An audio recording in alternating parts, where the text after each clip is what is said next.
Hola, ¿cómo están? En el programa de hoy abordaremos los diferentes sistemas de medición que fue desarrollando el hombre a través del tiempo. Desde la antigüedad, los pueblos tuvieron la necesidad de medir. Medir era fundamental, por ejemplo, a la hora de intercambiar productos. ¿Cómo saber si cierta cantidad de harina a cambio de cierta cantidad de aceite era un trueque justo? ¿O cuánta tela correspondía por cierta cantidad de madera? Frente a esta necesidad, los hombres empezaron a calcular distancias, tiempos, pesos, tamaños y capacidades. Empecemos por la longitud. Si bien en nuestros días el más utilizado es el sistema métrico, en un principio las unidades de longitud estuvieron ligadas a partes del cuerpo humano, como el brazo, la mano, el pie, el codo o el paso. Los egipcios, por ejemplo, usaban el codo, que era equivalente a la longitud que va desde el codo al extremo del dedo mayor. Los romanos usaban el pie, medida que correspondía a la distancia que había del talón al dedo pulgar.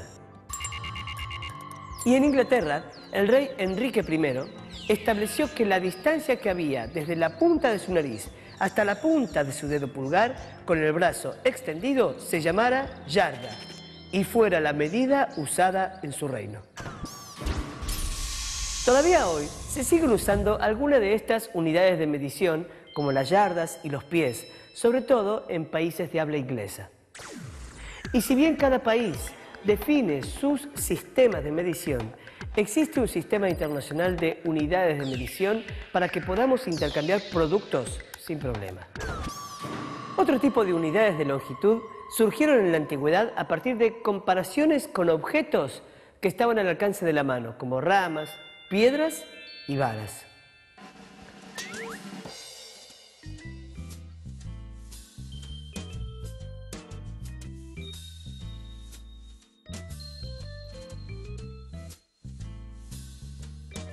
Por suerte, estos sistemas ya no se usan en nuestros días. Pero volvamos a la antigüedad. Entre las cosas que los hombres necesitaban medir, había una muy importante: el paso del tiempo. Para conseguirlo, se basaron en la observación de los movimientos del Sol, la Luna, las estrellas y otros fenómenos naturales que se reiteraban siempre. Y estas unidades de tiempo también se usaron para calcular superficies. ¿Saben por qué? Porque era muy fácil establecer una comparación entre el tiempo que se tardaba en arar o en sembrar una parcela de tierra en condiciones similares y la superficie trabajada. O relacionar el tiempo necesario para ir de un pueblo a otro por el mismo camino y la longitud que existía entre las poblaciones. Es una forma muy práctica que aún hoy se usa mucho porque proporciona una información rápida y bastante precisa. Por eso, hoy en día, nos encontramos carteles que nos indican que una estación de servicio o un supermercado está a 15 minutos en lugar de indicar la distancia exacta en metros. O, por ejemplo, si estamos en un colectivo y preguntamos cuánto falta para llegar al zoológico, obtenemos como respuesta 15 minutos. Ahora, escuchemos a un especialista. Aunque no nos damos mucha cuenta, vivimos rodeados de instrumentos de medición. Vivimos en un mundo de mediciones. Tenemos relojes, tenemos termómetros en nuestra casa. Cuando dormimos, los instrumentos de medición siguen actuando, el medidor de energía eléctrica, el medidor de gas.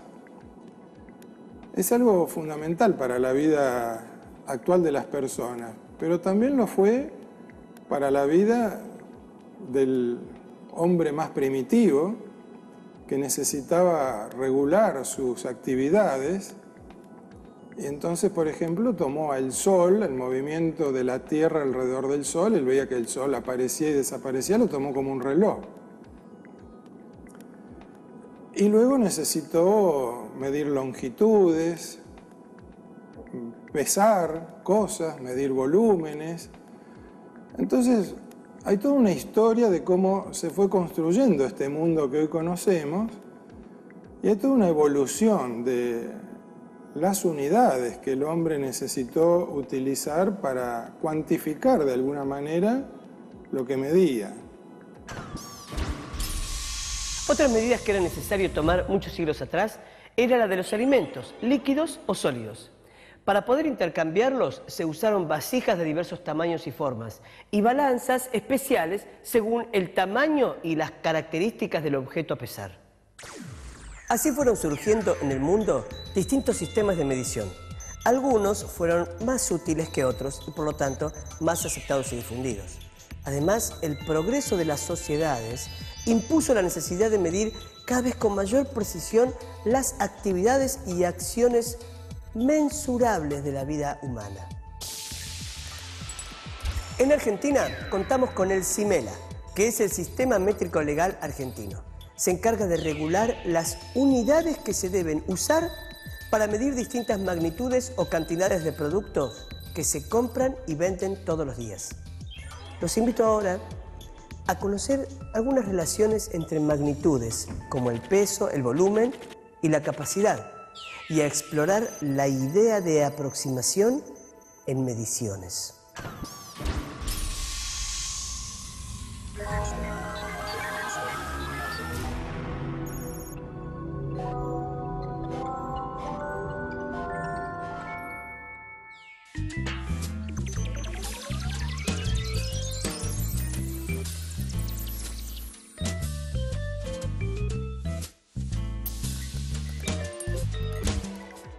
En nuestra vida cotidiana es habitual que necesitemos calcular qué valor tiene un objeto o cuánto mide o pesa, aunque no sea de manera exacta. Es muy frecuente que nos manejemos con medidas estimadas. Por ejemplo, calculamos que 6 naranjas son aproximadamente 1 kilo. Otra cosa que estimamos permanentemente es cuánto tiempo nos llevará a trasladarnos de un lugar a otro para no llegar tarde. Perdón, me esperen. Es frecuente que se trabaje con medidas estimadas. Por ejemplo, estimamos cuánto dinero necesitamos para un viaje. Supongamos que podemos tomar unas vacaciones de 10 días en algún lugar que deseamos conocer. Tenemos que calcular que pagaremos 10 noches de alojamiento, cuyo costo podemos estimar en 60 pesos por noche. También podemos anticipar que gastaremos 30 pesos por día en comidas y 15 pesos en otros gastos, como traslados o comprar un rollo de fotos. Estos gastos suman un total de 105 pesos diarios, que multiplicados por los 10 días da un total de 1.050 pesos. Una vez hecha la estimación, al viaje deberíamos llevar 1.100 o 1.200, por las dudas. Veamos otro ejemplo. Cuando se hacen actos políticos en la Plaza de Mayo o en las plazas centrales de las capitales de nuestro país, nunca hay acuerdo sobre la cantidad de asistentes. Si los organizadores dicen que concurrieron 50.000 personas, los opositores dicen que fueron 25.000. Pero ¿cómo se puede estimar la concurrencia a un acto de manera más objetiva? Veamos, una manera es obtener una imagen aérea de la concentración de gente para estimar la superficie ocupada. Luego, considerando que hay un promedio de 4 personas por metro cuadrado, se puede estimar la cantidad de gente que concurrió. Estimemos con cuánta gente se llenaría la Plaza de Mayo. Podemos estimar que la plaza tiene 1 cuadra de ancho. Eso, sumado a las calles de los costados, da una longitud de, digamos, 150 metros. La plaza tiene además 2 cuadras de largo. En este caso, con 3 calles, aunque en una de ellas no suele ubicarse gente, lo que nos permitiría tomar unos 250 metros de largo. Por lo tanto, tenemos 150 metros por 250 metros, igual a 37.500 metros cuadrados. Como por metro caben 4 personas, multiplicando nos queda que en la plaza entran aproximadamente 150.000 personas. Por supuesto que este valor no es exacto y puede tener variaciones. Pero si el organizador de algún acto dice que convocaron en la plaza a 500.000 personas, podemos estar seguros de que está exagerando. Como vimos, para estimar medidas no hacemos otra cosa que poner en juego nuestros conocimientos. Muchas veces, sin darnos cuenta, establecemos relaciones entre distintos objetos. Por ejemplo, yo sé que si me pongo en punta de pie, voy a llegar a agarrar una naranja de un árbol porque veo que la rama no es tanto más alta que yo. O que la distancia que recorro para ir a la casa de mi amigo Manuel es casi igual al largo de una cancha de fútbol. Muy bien, como ya dijimos, aunque nuestros cálculos no sean absolutamente exactos, estos recursos matemáticos nos ayudan mucho en nuestras actividades de todos los días. Reflexionar acerca de la importancia del proceso de estimación da una visión más amplia de los procedimientos que nos ayudan a tomar decisiones sobre las unidades y escalas apropiadas en problemas que implican medidas.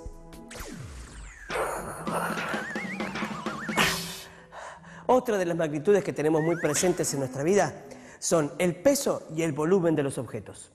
Muchos objetos que parecen iguales pueden tener en realidad un peso muy diferente. Pero veámoslo con una prueba, así nos queda claro. Si tomamos estos dos mates, podemos ver que parecen iguales, pero su peso es muy distinto. Incluso muchas veces nos encontramos con objetos que ocupan mucho más espacio, pero sin embargo son más livianos que otros más pequeños. Entonces, podemos decir que el espacio ocupado y el peso de un objeto son características diferentes e independientes entre sí. Ahora veamos cómo se miden la magnitud peso y la magnitud volumen. Ya sabemos que para comunicar cualquier magnitud contamos con sistemas de medidas que son socialmente aceptados y están legalmente vigentes. Esto es fundamental para el desarrollo del comercio internacional, la ciencia y muchas otras actividades. Pero vayamos a un caso concreto. Si queremos medir el volumen de esta caja cerrada, nuestro primer paso es elegir una unidad de medida que nos resulte útil. Para eso fabricamos una caja cúbica de 1 decímetro de lado, es decir, que nuestra caja tiene 1 decímetro de ancho por 1 de alto, por 1 de profundidad. Por lo tanto, decimos que su volumen es 1 decímetro cúbico. Ahora tenemos que ver cuántas de nuestras cajas unidad entran en el lugar que ocupa la caja que necesitamos medir y así determinaremos su volumen. Pero para poder llenar esta caja grande con cajas chicas, tenemos que construir muchas, pero muchas cajas chiquitas. ¿Y cómo podemos hacer para evitarlo? No tengo todo el día. Ya sé, si colocamos las unidades cajita a lo largo de una arista de la caja grande, vemos que nos hacen falta solo 10 cajas chicas para cubrir el ancho con una fila. Luego necesitamos 10 filas para llegar hasta el fondo y 10 pisos para llegar hasta arriba. Tenemos entonces 10 cajas para cubrir el ancho. Si multiplicamos ese número por las 10 filas que necesitamos para llegar hasta el fondo, sabremos cuántas cajas nos hacen falta para cubrir el piso. 100 cajas. Como ya sabemos que necesitamos 10 pisos para llegar hasta arriba, serán las 10 capas de 100 cajitas que completen la caja grande. Así averiguamos finalmente que son 1000 las cajitas que entran en la caja grande. Pudimos determinar el volumen de nuestra caja cúbica usando los cubos chicos, ya que pudimos determinar la cantidad de cubitos que caben en el ancho, en el largo y en el alto de la caja. Este mismo procedimiento se puede hacer con cualquier caja con forma de prisma. Para determinar cuántos cubos cubren completamente la base de la caja, multiplicamos el ancho de la caja medido en cubitos por el largo y luego a ese número lo multiplicamos por el alto de la caja grande. también medida en cubitos. En otras palabras, para calcular el volumen de la caja debemos hacer B igual superficie de la base por altura, igual ancho por largo por alto. Nuestra caja unidad, que tiene 1 decímetro de arista, tiene un volumen de 1 decímetro cúbico. La caja grande tiene entonces 1000 decímetros cúbicos, pues entran 1000 cajas chicas. Pero si medimos los lados de nuestra caja, vemos que miden 1 metro cada uno, lo que nos permite calcular que su volumen es de 1 metro cúbico, es decir, que 1000 decímetros cúbicos equivalen a 1 metro cúbico.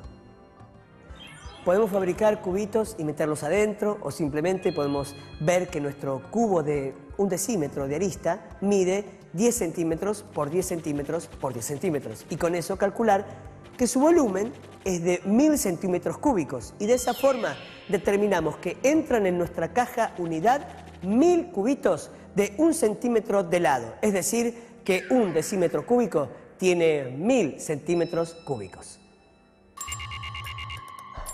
Bueno, ya aprendimos a determinar el volumen de un sólido que tiene una forma regular. Pero, ¿qué hacemos si el cuerpo tiene una forma totalmente irregular? Para esto, tomamos un recipiente transparente con cierta cantidad de agua que se registra con una marca 0. Luego, sumergimos un cubo de 1 centímetro cúbico de metal o un material impermeable que no flote para tomarlo de referencia. Vemos que el nivel del agua se eleva y marcamos el nuevo nivel alcanzado colocando un 1. La pregunta que nos hacemos es, ¿por qué subió el agua? Porque el agua y el cubo no pueden ocupar el mismo lugar al mismo tiempo. Por eso, al colocar el cubo, el agua se desplaza en una cantidad igual al volumen del cubo.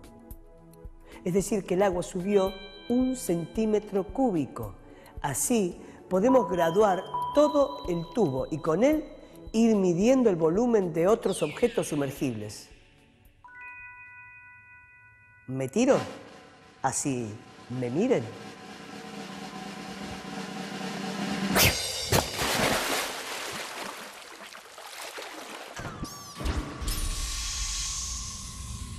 Ya hablamos bastante de cómo se mide el volumen de un cuerpo, incluso el mío. Ahora llegó el momento de ver qué pasa con el peso. Para registrar el peso de un objeto existen muchísimos tipos de balanzas y las unidades que usamos habitualmente son el gramo y el kilogramo. Dijimos que existen distintos tipos de balanzas, porque está claro que no necesitamos el mismo nivel de precisión si somos joyeros y queremos saber el peso de un anillo de oro, que si somos verduleros y tenemos que vender una bolsa de papas. Es por eso que el tipo de balanza que elijamos va a depender del objeto que necesitemos pesar. En el caso de las balanzas que usamos habitualmente para pesarnos, es suficiente una aproximación de 1 kilo. Además, para nosotros, los seres humanos, el peso es un índice de salud. Si vinculamos la medida del peso y de la altura mediante una fórmula, podremos saber si una persona es obesa y, en tal caso, saber el grado de obesidad que padece. Para esto nos valemos del IMC, que es el índice de masa corporal. Si este índice es igual o superior a 30, es indicador de obesidad. La fórmula para conocer el IMC es la siguiente. El índice de masa corporal es el peso dividido por la altura al cuadrado. Pero dejemos a los hombres de lado y sigamos con los objetos. La forma de algunos objetos, como pueden ser las cajas o un mate, permiten guardar en ellos un contenido. Estos objetos se llaman recipientes. Otros, en cambio, como una piedra, no tienen espacio libre en el interior y no podemos guardar nada dentro de ellos.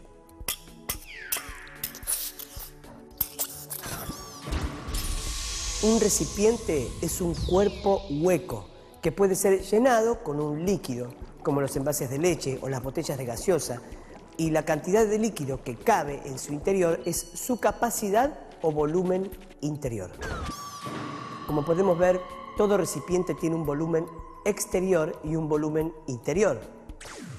En los casos en que el material del recipiente es muy angosto, la diferencia es mínima, pero puede estar hecho con un material más grueso y, por lo tanto, la capacidad del recipiente puede ser bastante menor que su volumen exterior. En otros tiempos, en la Edad Media, se medía la tierra en función del día de trabajo que era requerido por un hombre o que era requerido por un buey para labrar una determinada porción de tierra. Otros tomaron como unidad de medida la cantidad de granos que se podían sembrar en un día, y eso dependía de cuántos granos aceptaba la tierra. Entonces era una medida más interesante para lo que el hombre necesitaba. Bueno, ese concepto fue cambiando. Hoy hablamos de medidas de longitud, de superficie, de volumen. También el hombre pesa desde la antigüedad, porque para comerciar necesitaba comparar el peso de un alimento, de arroz, de una vaca, de lo que fuera, y entonces inventa las balanzas, inventa las pesas, y esto también va siendo objeto de uso en las civilizaciones más diversas. Mismo los africanos tenían pesas. En tiempos lejanos se han encontrado pesas muy distintas a las pesas occidentales conocidas, pesas con forma de estatuillas, por ejemplo, pero eran pesas, lo cual indica un grado de civilización importante.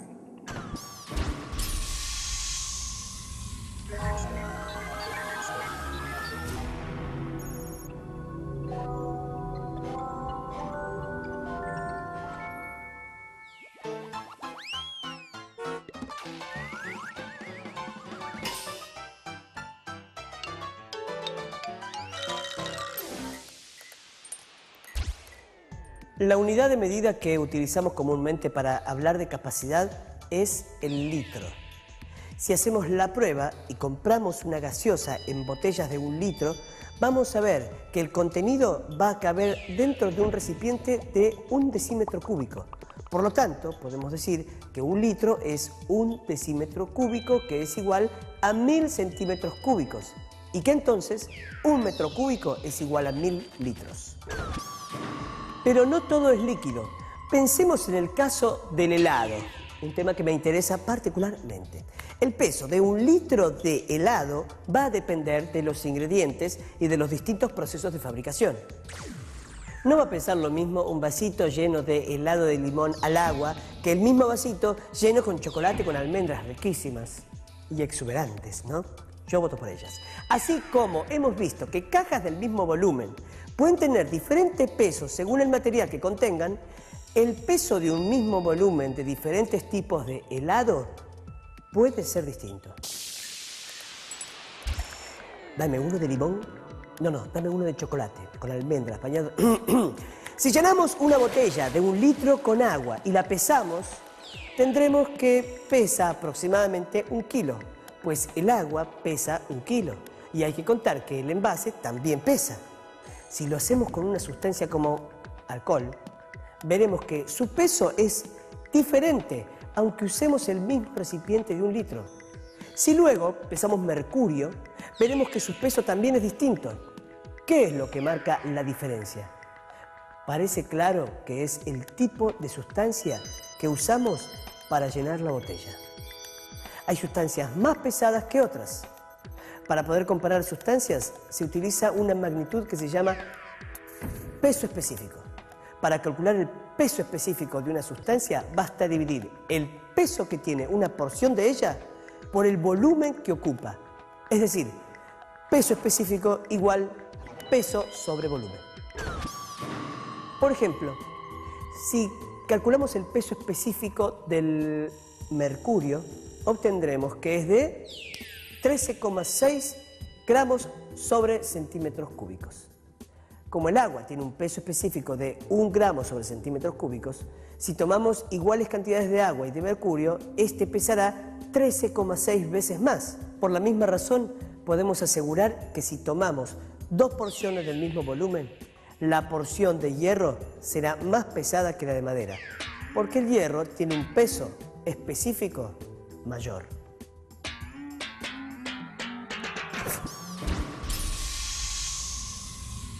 Como pudimos ver a lo largo del programa, desde la antigüedad los pueblos tuvieron la necesidad de desarrollar sus propios métodos para efectuar mediciones. Algunos perduraron en el tiempo y los seguimos utilizando, como es el caso de las pulgadas, y otros se fueron reemplazando por sistemas más precisos. Aprendimos que hoy en día cada país elige su propio sistema de medición, pero que al mismo tiempo existe un sistema internacional de unidades de medición que es fundamental para establecer lazos comerciales entre diferentes países. También vimos cómo en nuestra vida cotidiana muchas veces necesitamos conocer el peso de un objeto o la cantidad de líquido que cabe en un recipiente, y para eso realizamos estimaciones que nos sirven para resolver problemas simples. Además, aprendimos que desde diferentes disciplinas podemos requerir datos estimativos y trabajar con ellos. Trabajamos también sobre las magnitudes peso y volumen. Vimos cómo un objeto podía tener un volumen mayor que otro y ser más liviano, y otros casos en que los materiales con que están hechos tienen distinto peso específico. Aprendimos a calcular el volumen de un prisma y a medir el volumen de un objeto de forma cualquiera. Hablamos de cuestiones de peso y vimos que existen diferentes tipos de balanzas, con precisiones distintas para pesar objetos totalmente diferentes. Trabajamos con recipientes y vimos que la capacidad dependía de su volumen interior, que podía ser casi igual o menor que el volumen exterior de acuerdo al material con que estuvieran hechos. Vimos el ejemplo de los helados. Chocolate. Creo que por suerte quedó alguno por acá. Bueno, hasta el próximo programa.